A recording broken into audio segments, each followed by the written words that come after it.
Kematiannya sudah diramal Nyai Roro Kidul, Sultan Agung bangun peristirahatan terakhir di tempat ini.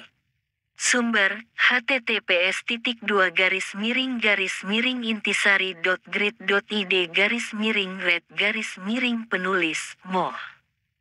Habib Asyad, di balik kejayaannya dan keberaniannya memimpin Mataram Islam, Sultan Agung juga menyimpan misteri tentang kematiannya. Ada beberapa versi tentang bagaimana raja terbesar Mataram Islam itu mangkat. Sultan Agung adalah raja ketiga Mataram dan dianggap sebagai raja tersebar di kerajaan itu. Dia memerintah dari 1613 hingga 1645 dan berhasil menguasai hampir seluruh wilayah Jawa, Madura, dan sebagian Kalimantan, Sumatera, dan Sulawesi.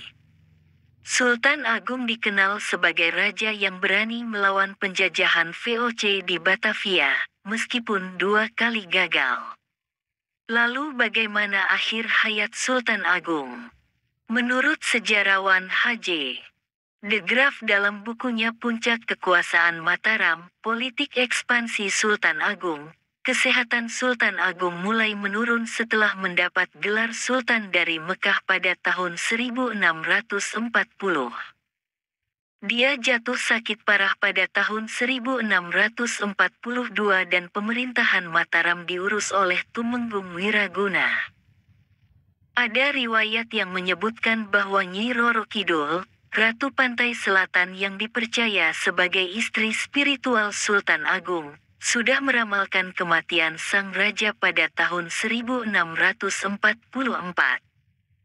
Dalam ramalannya, Nyi Roro Kidul mengatakan bahwa Sultan Agung akan meninggal pada hari Jumat Wage bulan Ruwah tahun Alif 1645 dan dimakamkan di puncak Bukit Imogiri.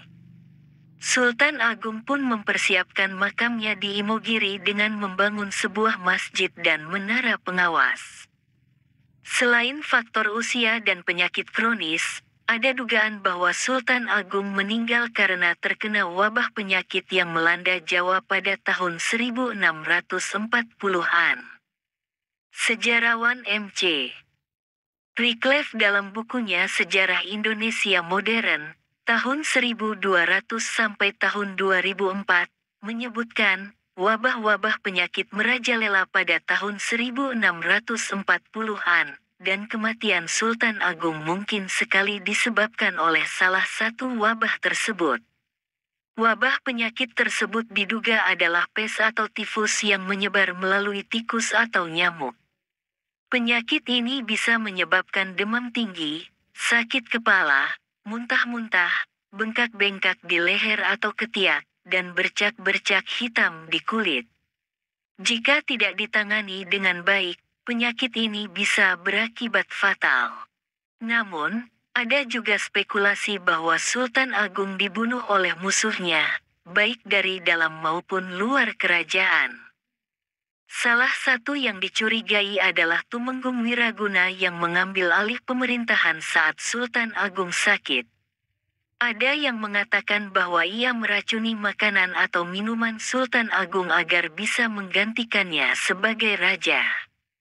Selain itu, ada juga kemungkinan bahwa Sultan Agung dibunuh oleh VOC yang ingin menghentikan perlawanan Mataram.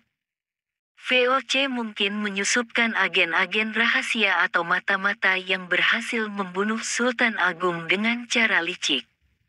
Sayangnya, tidak ada bukti kuat atau saksi mata yang bisa membuktikan teori-teori tersebut. Sultan Agung meninggal dunia pada tahun 1646, kira-kira antara awal Februari dan awal April. Dia dimakamkan di kompleks makam Imogiri yang ia bangun sendiri. Makam Imogiri atau Pasarean Imogiri adalah kompleks pemakaman raja-raja Mataram Islam beserta keturunannya. Lokasinya berada di Bukit Merak yang dinamai Pajimatan Imagiri. Makam Imogiri memiliki gaya arsitektur yang merupakan perpaduan antara Hindu dan Islam dengan ciri utama bata merah yang mendominasi area makam bagian atas yang mengedepankan arsitektur Islam, abad ke-17. Makam ini juga memiliki sekitar 300 anak tangga yang harus dilalui pengunjung untuk mencapai area makam. Makam Imogiri menjadi saksi sejarah dari kejayaan dan kegagalan Sultan Agung dalam membangun kerajaan Mataram yang luas dan kuat. Sultan Agung juga mewariskan berbagai warisan budaya dan tradisi yang masih dilestarikan hingga kini, seperti kalender Jawa, aksara Jawa, wayang kulit, gamelan, tari-tarian, dan lain-lain. Sultan Agung adalah salah satu tokoh inspiratif yang patut dihormati dan diteladani oleh generasi penerus bangsa. Ia adalah raja yang berjiwa besar, berhati mulia, berani melawan penjajah, dan mencintai rakyatnya.